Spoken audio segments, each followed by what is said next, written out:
좋을 것 같습니다. 자, 우리 하나님 말씀을 함께 나누겠습니다. 아모스 5장 4절과 6절에 있는 말씀을 함께 나누도록 하겠습니다. 아모스 5장 4절에서 6절 말씀입니다. 자, 우리 찾으셨으면 아멘 할까요? 아멘. 아멘은 우리 어르신들이 더 잘하시는 것 같아요. 일부 예배 어르신들이 아멘, 아멘 이렇게 많이 하십니다. 자, 우리 함께 합독합니다. 여호와께서 이스라엘 족속에게 이와 같이 말씀하시기를 너희는 나를 찾으라 그리하면 살리라. 베델을 찾지 말며 길갈로 들어가지 말며 브엘세바도 나아가지 말라. 길갈은 반드시 사로잡히겠고 베델은 비참하게 될 것임이라 하셨나니 너희는 여호와를 찾으라 그리하면 살리라. 그렇지 않으면 그가 불같이 요셉의 집에 임하여 멸하시리니 베델에서 그 불들을 끌 자가 없으리라. 아멘.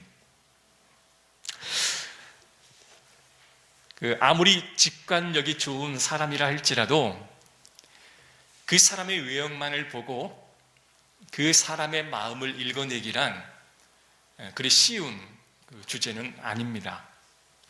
어느 한 사람이 빌딩 앞에 멋진 차를 타고 갑자기 기사가 내리더니 아주 고급 레스토랑 같이 화려한 식당에서 음식을 사서 뒷자리에 앉아있는 어느 한 남성에게 그 식사를 전달해 드리렵니다.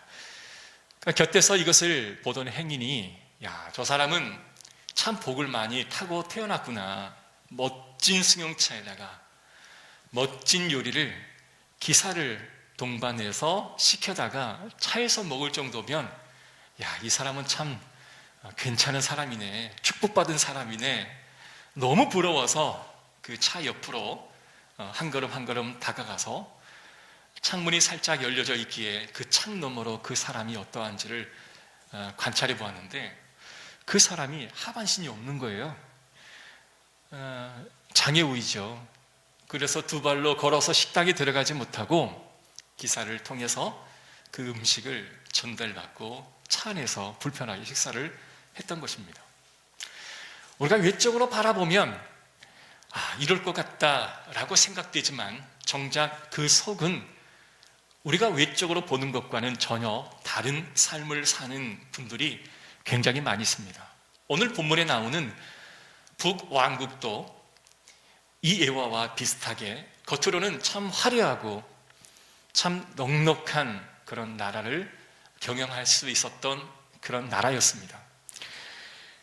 당시 북왕국 이스라엘에게 아모스 선지자는 이렇게 외칩니다.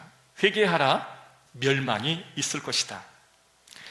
이 메시지를 전할 때 북왕국의 상황은 여로보암 2세가 최고의 전성기를 누릴 때였습니다. 이 사람이 40년 동안 통치를 했을 때 굉장히 넓은 영토를 소유했었고요. 과거에 솔로몬의 화려한 영광을 다시 재현할 만큼 굉장한 막강한 모든 국력을 가지고 있었습니다. 북쪽으로는 아람을, 또 남쪽으로는 남유다를 속국으로 둘 정도로 굉장히 많은 영역을 자신의 영향력을 끼치는 그런 상황이었습니다.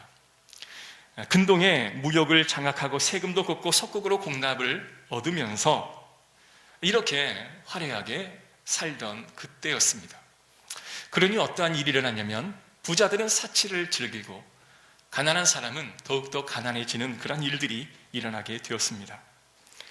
경제적으로나 사회적으로나 번성하고 안정된 사회로 여겨졌기에 누가 보더라도 그들은 남부러울 것이 없는 그런 모습을 보이곤 하였습니다. 그런데 외적은 그렇게 화려하고 멋진 그런 나라의 모습처럼 보였지만 그의 내면으로 들어가 보면 결코 성경적이지 못했던 부분들이 참 많았음을 봅니다. 첫 번째는 종교적인 타락이 굉장히 심했었습니다. 이전에 이스라엘은 오직 유일신 한 하나님만을 섬기는 나라였습니다. 그런데 당시 고대 근동이나 다른 나라에는 굉장히 다신교를 믿는 나라들이 많았습니다. 그런 이유 때문에 이스라엘이 믿었던 유일신의 신앙이 조금씩 무너지기 시작하는 거예요. 그리고 어느덧 여호와는 여러 신들 중에 한 분의 신으로 전락해버리고 말았습니다. 그리고도 많은 백성들은 나는 여호와 하나님을 저버리지 않았다, 여호와 하나님을 믿지만 또 다른 신을 따를 뿐이다 라는 식으로 이야기했습니다. 그래서 아모스 5장 26절의 말씀 보면 후반절에 너희가 만들어서 섬긴 우상들이다 라고 표현할 정도로 원래부터 존재했던 신이 아니라 그냥 사람들의 손으로 만든 우상을 섬기고 있다라는 식으로 이야기를 하고 있는 겁니다.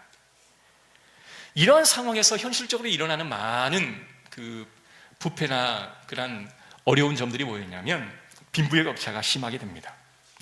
아모스 8장 4절과 6절에 있는 말씀을 세번역으로 후반에 있는 부분을 제가 번역해 드리면 헐값에 가난한 사람들을 사고 신 한 컬레 값으로 빈궁한 사람들을 사자 찌꺼기 말까지도 팔아먹자 하는구나. 이 말은 사람의 어떤 생명이라든지 사람의 값을 우리가 흔히 신는 신발 한 켤레 값으로 사버리는 나라가 되어버렸다라는 거죠. 여러분, 신발 하나의 가치가 인간의 가치가 되겠습니까? 얼마나 가진 자가 더 많이 갖고 없는 자가 얼마나 어려운 삶을 살기에 이처럼 한 사람의 인생을 그리고 그의 가치를 신발 한 짝의 가치로 생각할 정도로 그렇게 사회가 어두워졌을까요? 성경에는 분명 율법에 가난한 이들을 돌보라 라는 말씀이 있습니다. 그러나 그들은 하나님을 섬기지만 또한 이방신들을 섬기기에 그 이방신을 섬기는 그 안에는 가난한 자를 도우라 이러한 구절이 없기에 그러할 때는 내가 누군가를 돕는 것을 내가 정당시 할 필요가 없다라는 식으로 그들은 받아들이게 되었고, 아모스 선지자가 이들의 반응에 본문의 10절을 나옵니다. 무리가 성문에서 책망하는 자를 미워하며 정직이 말하는 자를 싫어하는도다.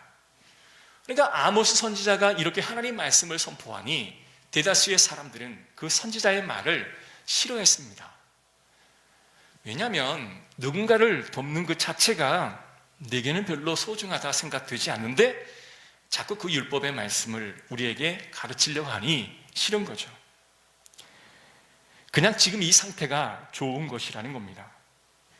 이렇게 당시에 부국강성을 이루었던 북왕국은 고작 25년 만에 아수르 제국에 의해 멸망하게 됩니다. 그 누구도 예상하지 못했던 일이 일어나게 되었던 거죠. 완전히 무너질 거라고는 상상도 못했던 것입니다. 당연히 아모스가 멸망할 것이다 회개하라 이야기했지만 그 누구도 그 메시지를 고지 들은 사람이 없었던 것은 이렇게 좋은 시기가 우리에게서 떠나갈 거라고는 상상하지 못했던 것입니다. 아모스 선지자의 메시지를 보다 보면 다른 게 아니라 결국은 유일신앙으로 돌아오라 이 하나의 주제였습니다. 너희가 세상을 바라보는 그 시점에서 이제 너의 시야를 바꾸어서 오직 여호와 하나님 한 분 유일의 신앙으로 돌아오라. 이게 아모스의 핵심 주제의 말씀이었다라는 것입니다. 왜 이렇게 신앙이 타락하고 왜 이러한 일들이 그들 가운데 일어나게 되었을까요? 또 하나의 질문은 왜 이렇게 만든 신들이 그들에게는 절실히 필요했을까요? 이유는 자신들의 필요를 채워주는 신이라고 이야기가 들려지면 그때마다 신들을 하나씩 둘씩 수입해 들어오기 시작했던 겁니다. 예를 들면 두로와 시돈이라고 하는 나라가 있죠. 이들은 성경의 페니키아, 그러니까 베니게라고 나오는 그 도시 연합국가에 속한 도시인데요. 이 페니키아는 알파벳의 시초를 만들었던 그 도시이기도 하고 나라이기도 합니다. 그런데 그 민족이 굉장히 뛰어나서 무역과 기술이 다방면에서 월등했던 민족이었습니다. 그들을 바라보기가 너무나 잘 살고 좋은 거죠. 근데 그들은 이방신을 섬기고 있었던 거죠. 그래서 그 모습이 너무 좋아서 이방신을 수입해 왔던 겁니다. 그 신이 바로 바알이라고 하는 신이었습니다. 그래서 우상 숭배를 버리고 주께로 돌아오라, 하나님께로 돌아오라 라고 외쳤던 엘리야가 말을 잘 듣지 않는 그들 때문에 갈멜산에서 바알의 아세라 선지자 850명의 일과 싸움을 해야 하는 그런 독특한 사건이 발생하게 된 계기가 바로 그가 그러한 일이 있었다라는 거죠.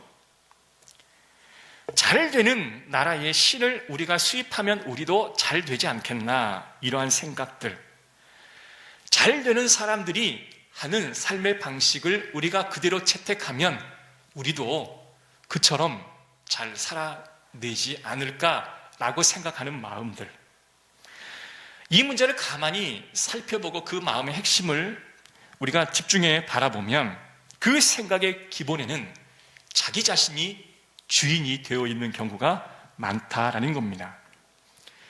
자신의 필요와 성공과 번영을 주시는 신을 선택하겠다라고 하는 마음이 그 안에 자리 잡고 있는 것입니다. 나의 필요를 채워주는 존재라고 한다면 나는 언제든지 그를 신이라 인정할 것이다. 그러니까 내가 주인에 서서 내가 필요한 신을 선택하고 그것이 바로 북왕국의 멸망의 원인이 되었던 것입니다. 그러면 이러한 모습이 우리에게는 없는가요? 교회를 다니면서도 누군가가 점을 보러 가거나 점을 보고 잘 맞췄다라고 하면 한번 가볼까라고 생각이 드는 것 또한 우리의 기본 마음 중에 하나입니다. 내가 원하는 것을 준다고 하니 가서 어떠한 신들을 예배하고 그것을 따라가고 그것을 쫓아가는 그런 마음은 현대 사는 백성들의 심리와 똑같은 마음입니다. 저는 이제 교회에서 목사로 사역을 하고 있기 때문에 보통 교회를 이제 오시는 분들을 꽤 많이 만납니다. 비록 우리 교회뿐만 아니라 제가 예전에 사역했던 많은 교회에서도 이제 교회를 오시는 분들을 꽤 많이 접하게 됩니다. 거의 대부분 이제 새신자 반이나 전도를 담당하는 그런 사역을 많이 했었기 때문에 이제 교회에 처음 오시는 분들을 아주 유심히 저희가 관찰을 하죠.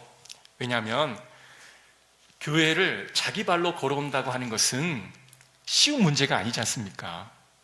근데 큰 교회는 이사를 오게 되면 꼭 성도들이나 이제 이사 오신 분들이 교회를 들려봅니다. 그런데 한 번 왔다가 보통 그 다음 주에 오시는 분은 굉장히 이례적인 거예요. 보통 오시다가 한 4주, 한 2달, 3달 만에 다시 오곤 합니다. 왜 그때 올까요? 여러 교회를 다 다녀보고 그래도 괜찮다라고 생각되어지는 교회 하나를 선택해서 다시 오는 거죠. 그러면 그분들은 가능성이 있어서 좀 적극적으로 다가가서 상담도 하고 대면도 하여서 교회에 정착할 수 있도록 돕는 것이 저의 사역이기도 합니다. 그래서 그때 목사님은 특별히 나가 전도하지 말라고 그랬습니다. 왜냐하면 자기 발로 다들 오니까요. 큰 교회는 그렇습니다. 그런데 이제 그분들에게 대화를 하면서 그분들이 가끔 이러한 말씀을 합니다. 어떤 교회를 가보면 예배는 참 마음에 들었는데 설교가 영 아니었어요. 아니 설교는 좀 좋은데 어린이 사역이 좀 내가 원하는 그런 스타일이 아니었습니다.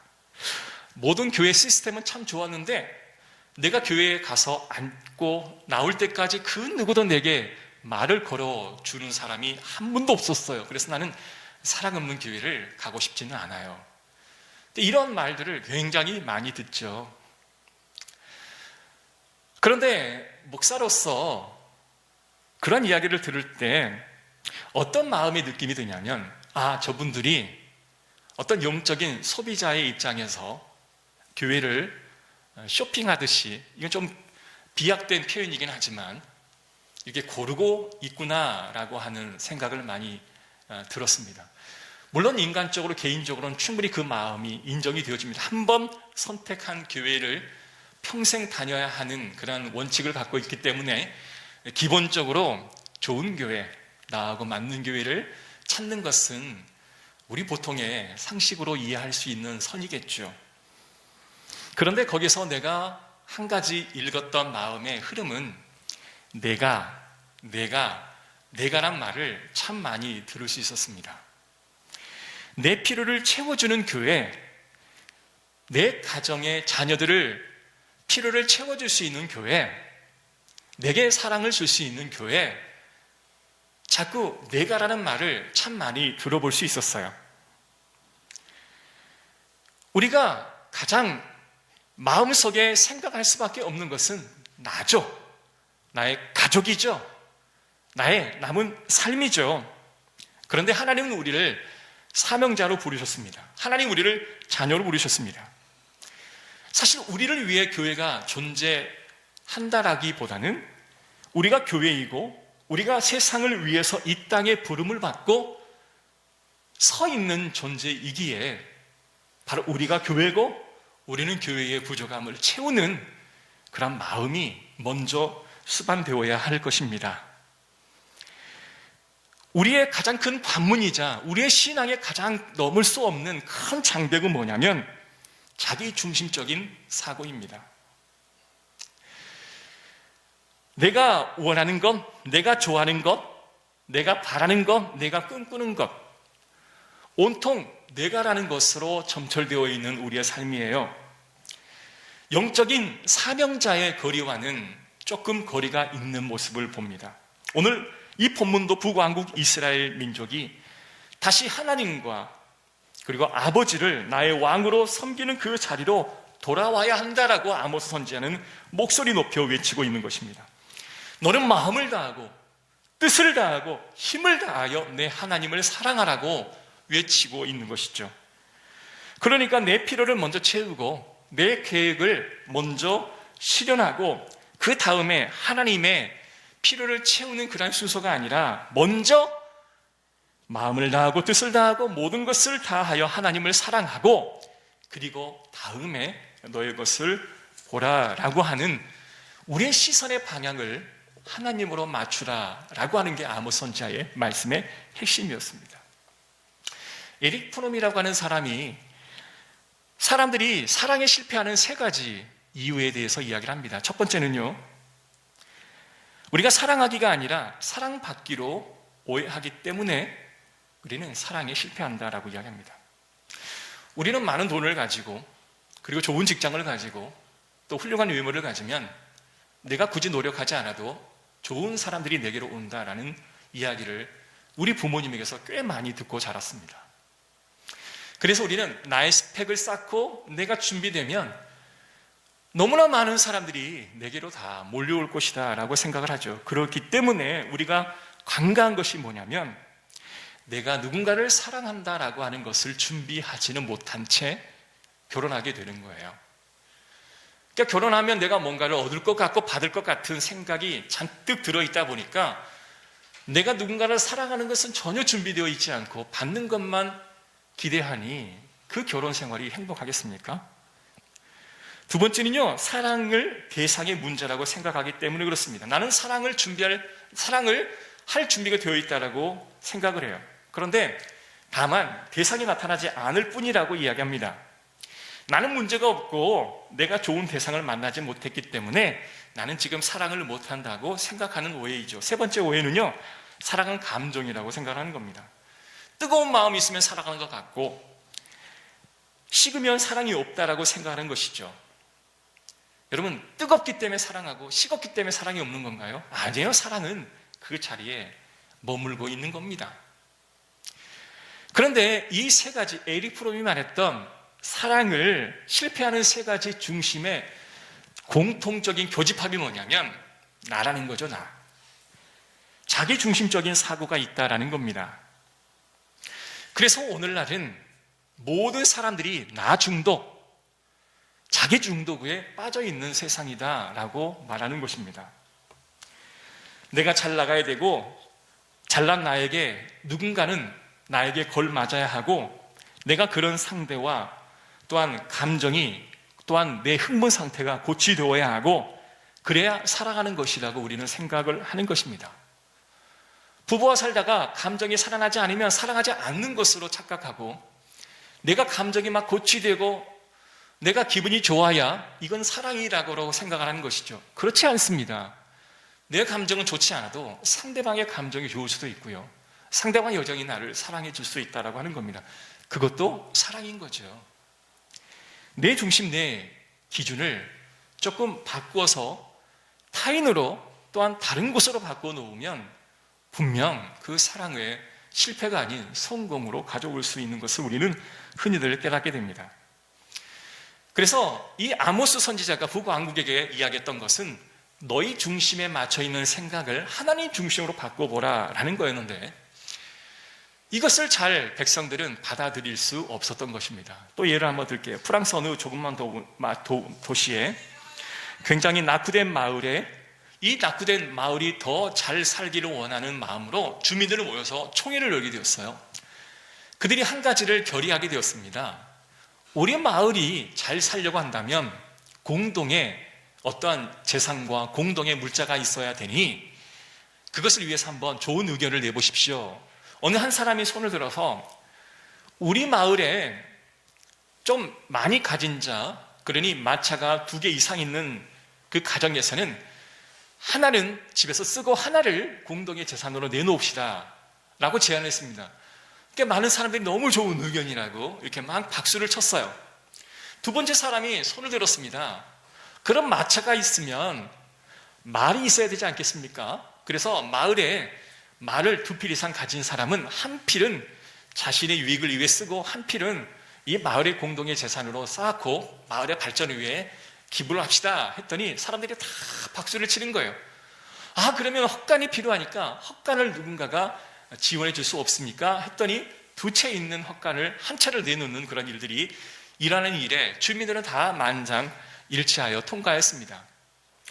그런데 저 뒤에서 앉아있는 어느 할머니가 조그맣게 손을 들어서 다른 사람들이 뭐 마차도 내고 말도 내고 헛간도 내는데 나는 고작 있는 게 닭 2마리밖에 없는데 이 2마리 중에 1마리는 내가 갖고 1마리를 마을 공동재산으로 내놓겠습니다 라고 했더니 표결을 붙였어요. 근데 그 표결은 부결되고 말았습니다. 왜냐하면 마차와 말과 헛간이 없는 집은 많았지만 모든 가정은 다 닭 2마리씩은 있었기 때문에 그 중에 1마리를 내놓는 것에는 사람들이 찬성을 하지 않았다라고 하는 좀 씁쓸한 이야기이기도 합니다. 왜 그럴까요? 타인이 하는 것은 괜찮은데 내가 하는 것 자체는 굉장히 우리는 꺼려하는 것이 우리의 마음인 것입니다. 북왕국이 바로 그런 모습이었어요. 왜 잘 사는데 더 많이 가지려 하고 뺏기지 않으려고 하는 마음이 들까요? 서로 간에 그런 모습이 너무 팽배하다 보니까 자신의 필요를 더 채워줄 신들을 더 강력하게 요구하는 욕구의 본능이 더 늘어나게 되어 있다는 겁니다. 그래서 북왕국에 있는 모든 사람들은 다 자기의 유익을 채워줄 그 신들에게 몰두해 있고요. 그 신들에게 온통 관심이 다 가 있는 거예요.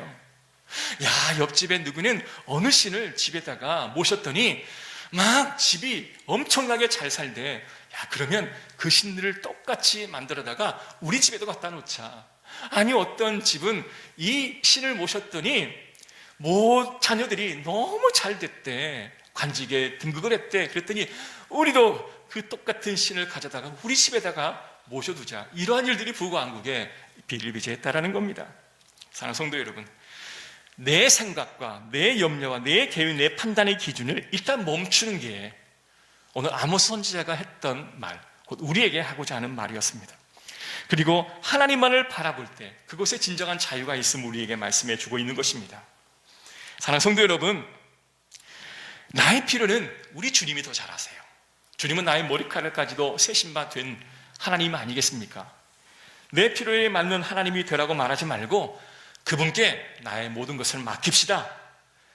그러면 하나님께서 우리를 지키시고 하나님께서 우리를 인도하여 주십니다.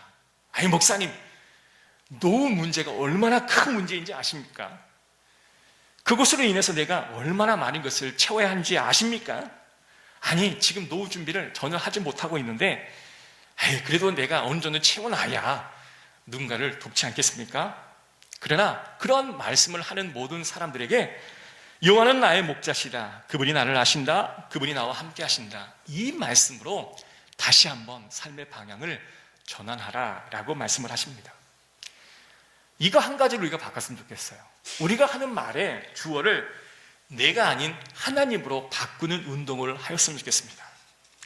우리의 생각과 우리의 눈과 우리의 방향이 내 생각과 내 눈과 내 방향이 아니라 하나님의 생각과 하나님의 눈과 하나님의 방향으로 이렇게 말의 전환을 우리가 시도하게 되면요, 우리의 행동도 우리의 삶도 바뀌게 되어질 것입니다.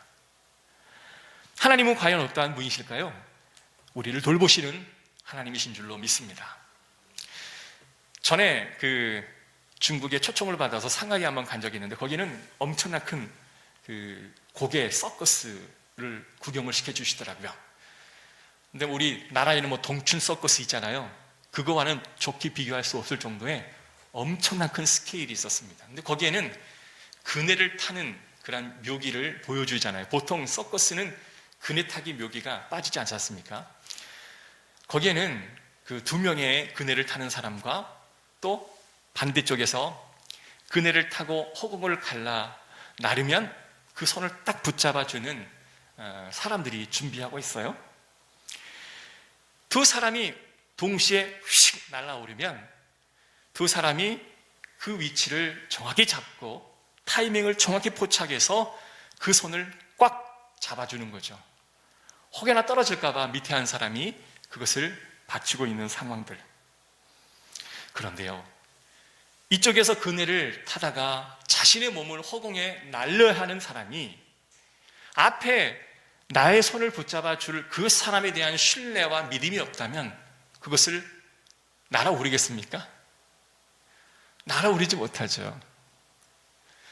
저는 항상 어떠한 이미지나 명상을 떠올릴 때, 꿈을 꿀 때도요, 맨몸으로 하늘을 날아본 적은 없어요.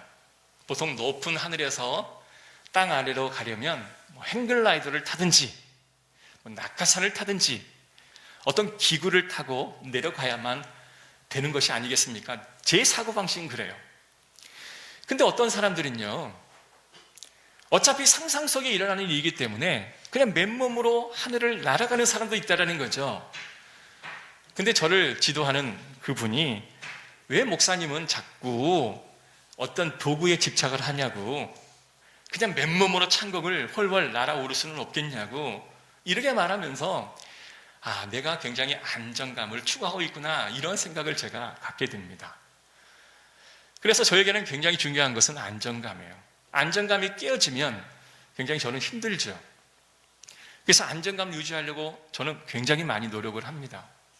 모든 사람들도요 마찬가지죠. 그런데요, 지나치게 내가 안정감만을 추구한다고 한다면 내 삶이 얼마나 불안하겠습니까? 세상이 안전합니까? 세상은 안전하지 않거든요.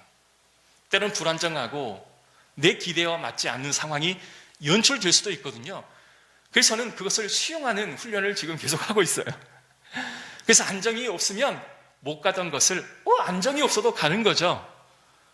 불안정하면 포기했던 것을 좀 불안한 요소가 있더라도 시도해보는 거죠. 그게 저의 성장의 포인트였습니다.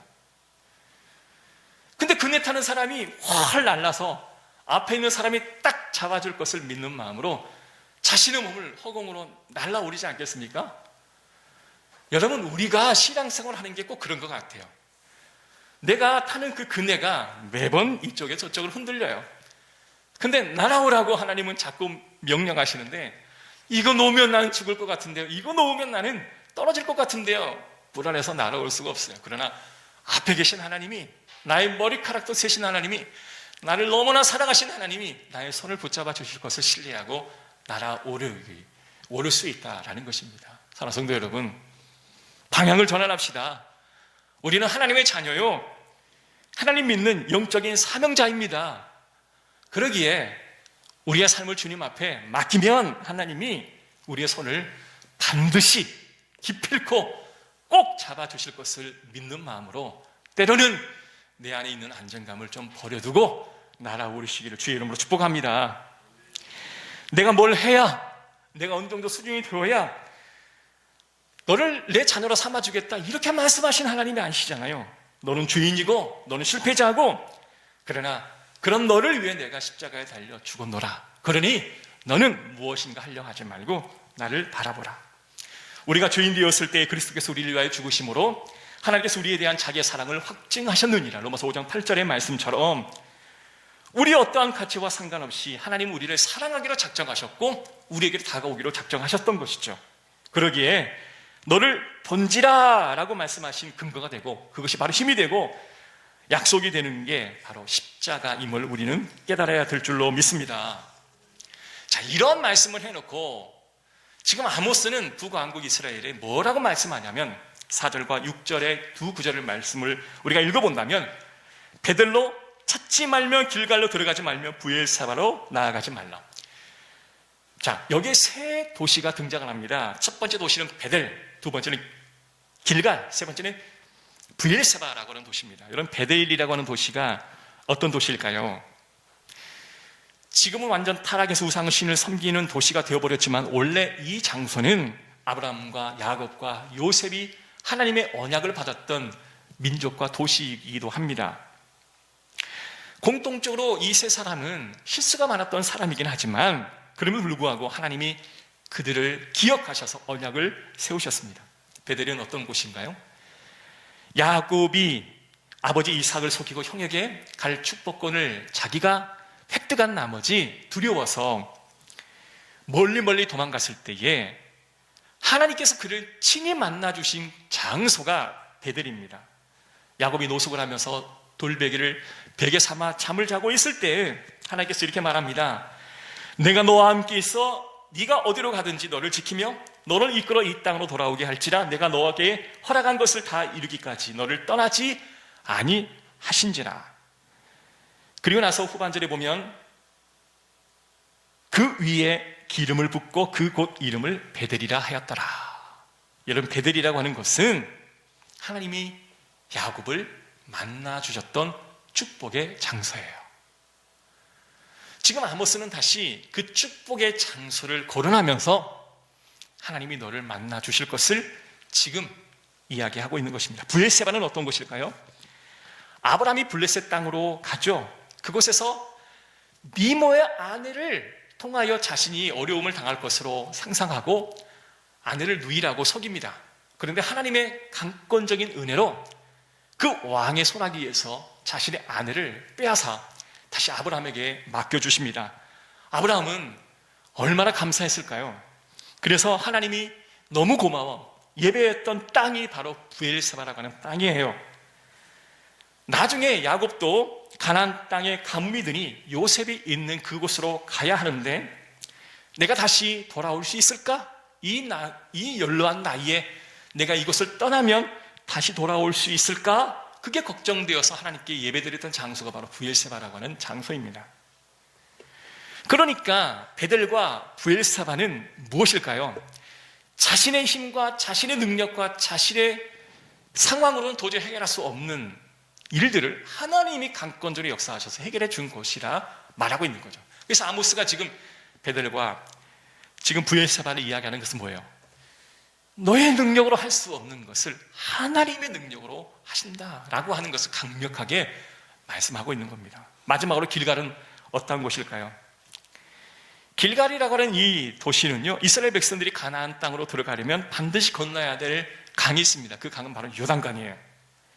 그런데 요단강이 있다, 그 요단강이 범람하면 넘어갈 수가 없습니다. 그래서 하나님이 제사장들에게 언약궤를 어깨에 메고 요단강을 들어갈 것을 명합니다. 그런데 하나님의 언약궤를 맨 제사장이 그 강의 물을 발에 딛자마자 강이 쫙 갈라지게 되죠. 그래서 그 이스라엘 백성들이 그 강을 통하여 지나가게 하십니다. 백성들이 다 지나갈 때까지 하나님의 언약궤를 맨 제사장은 그 강 중심에 서 있다가 백성이 다 지나간 다음에 나오게 되죠. 그런데 나오기 직전에 한 가지 하라고 명령하신 게 뭐였냐면 12개의 지파를 상징하는 12개의 돌을 가져다가 그 강바닥에 놓고 하나님께 제사를 드리고, 그리고 또 한 번 바깥에 무트로 나와서 12개의 돌을 쌓아서 하나님께 제사를 드리라라고 명령합니다. 아니, 무트에서 나와서 제사 드리라고 하는 것은 충분히 이해가 되는데, 아니 제사장이 나오고 언약궤가 나오고 물이 다시 합해지면 보이지도 않는 그 제단을 왜 쌓으라고 하셨을까? 그런데 나중에 그의 후손들은 왜 하나님이 그곳에다가 제단을 쌓으라 하는지 이유를 알게 됩니다. 풍년이 들었을 때는 하나님께서 그 제단 위에 우리 조상들과 함께 하셨던 것을 추억하며 동일하게 축복의 제사를 드릴 겁니다. 그런데 가뭄이 들고 하늘에 비가 내리지 않으면 점점 강물이 메말라지고 땅바닥이 보이게 될 텐데, 그때 뭐가 보일까요? 그때 쌓아놓았던, 우리 조상들이 쌓아두었던 12개의 돌 제단이 보여지게 됩니다. 그리고 뭘 생각했을까요? 아, 하나님이 지금 우리가 목이 마르고 가뭄이죠, 농사를 지을 수 없는 척박한 고난 가운데 있지만 우리 조상들에게도 함께 하셔서 이 12개의 돌단을 보며 그들은 다시 한번 하나님의 은혜를 기억하게 되었을 것입니다. 자신의 은혜로 요단강을 건넌 게 아니라 하나님의 은혜로 요단강을 건너게 하였으니 이제 내 삶으로 사는 게 아니라 하나님을 바라보며 살아가자라고 그들은 생각했던 것이죠. 말씀 마치겠습니다. 하나님은 때론 우리에게 이렇게 물어오십니다. 사랑하는 누구누구야, 너의 가장 귀한 옥합은 과연 무엇이냐? 어떤 사람은 하나님, 나는 내 자녀입니다. 하나님, 나는 내 직장입니다. 하나님, 저는 내가 꼭 이루고자 원하는 나의 야망과 꿈입니다. 다들 자기가 가지고 있는 옥합은 다 다를 것입니다. 그는 하나님께서 오늘 이 시간에 그 옥합을 주 앞에 내어드려라 라고 명령하신다면 여러분은 어떤 반응을 보이시겠습니까? 아니요, 저 장로님, 저 믿음 좋은 권사님이 옥합을 내어드리는 것은 합당하지만 나처럼 부족한 사람, 나처럼 믿음이 연약한 사람에게 옥합을 드리라고 요청하는 그 자체가 어불성설 아닙니까? 라고 말씀드리겠습니까? 그렇지 않죠. 여러분들이 여러분의 가장 소중한 옥합을 내어드리면 하나님은 하나님께서 여러분을 이끌어 가실 줄로 믿습니다. 여러분의 자녀를 하나님 앞에 맡겨드리고 여러분의 삶을 하나님 앞에 맡겨드리십시오. 그럼 하나님이 여러분을 이끌어 가실 줄로 믿습니다. 이스라엘 백성이 무엇을 말합니까? 나를 찾으라, 그러면 살리라. 다른 게 아니라 너희가 만났던 베델, 너희가 만났던 브엘세바, 너희가 만났던 길갈에서 너희는 아무것도 할 수 없지만 내가 너를 도왔고 끈질기게 너희를 인도하여 다시 한번 너희를 붙들어 주리라. 그 음성을 듣기를 주의 이름으로 축복합니다. 오늘 우리가 사는 이 삶의 나 중심의 세계관을 이제는 하나님 중심으로 조금만 시야를 바꿔 놓으시기를 바랍니다. 여러분의 대화의 맥락 자체를 나가 아닌, 우리가 아닌 오직 하나님으로 바꿔보시기 바랍니다. 그러면 엄청난 많은 변화가 여러분 삶 가운데 체험되고 만져질 수 있을 줄로 믿습니다. 기도하겠습니다. 하나님 감사합니다. 나 중심이 아닌 하나님 중심의 삶을 방향을 선언하게 하옵소서, 옮기게 하옵소서, 바라보게 하옵소서, 그리고 하나님 승리하게 하옵소서. 주 예수 그리스도의 이름으로 기도합니다. 아멘. 529장 1절과 4절만 찬양하겠습니다.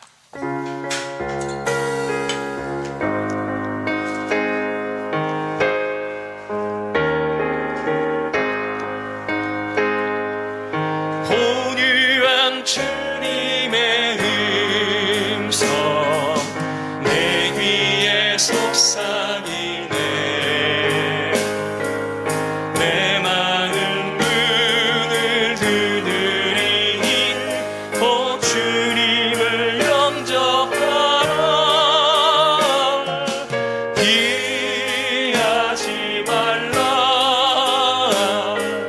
피하지 말라. 우리가 곁길로 피해도 마음속에 오시니 심판날 당할 때 주님을 넘어질 준비해. 마음속에 주님을 영접하라. 주 영접하라. 주님의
우리 함께 기도하겠습니다.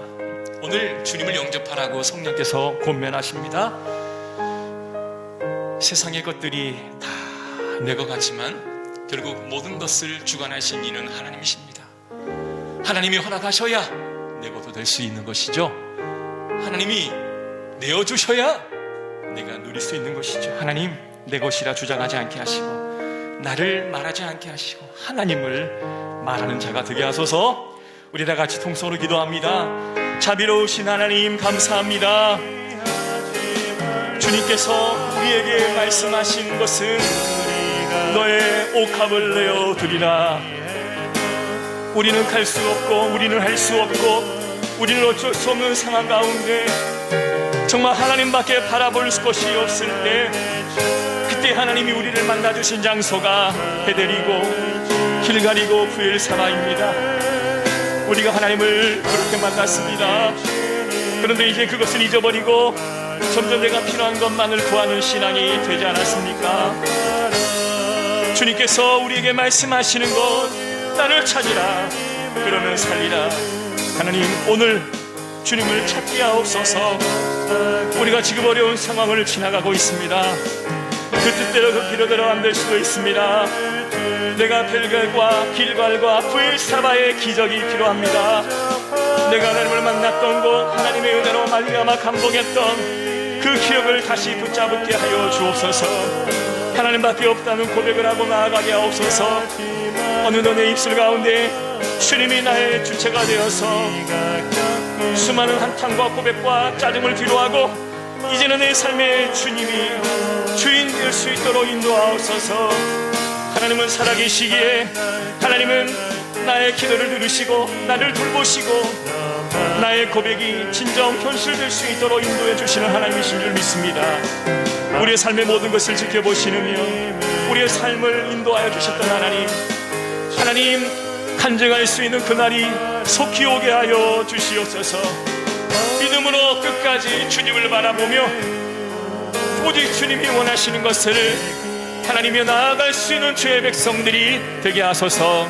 오늘도 주님 앞에 기도하는 우리 모든 성도들의 기도의 간구와 결단을 주여 들으시고 응답하여 주시옵소서. 할렐루야. 하나님 감사합니다. 이 모든 말씀 예수 그리스도의 이름으로 기도드립니다. 아멘. 우리 자리에서 일어나셔서 우리 축복하며 찬양하겠습니다. 한 주간 믿음으로 승리하십시오.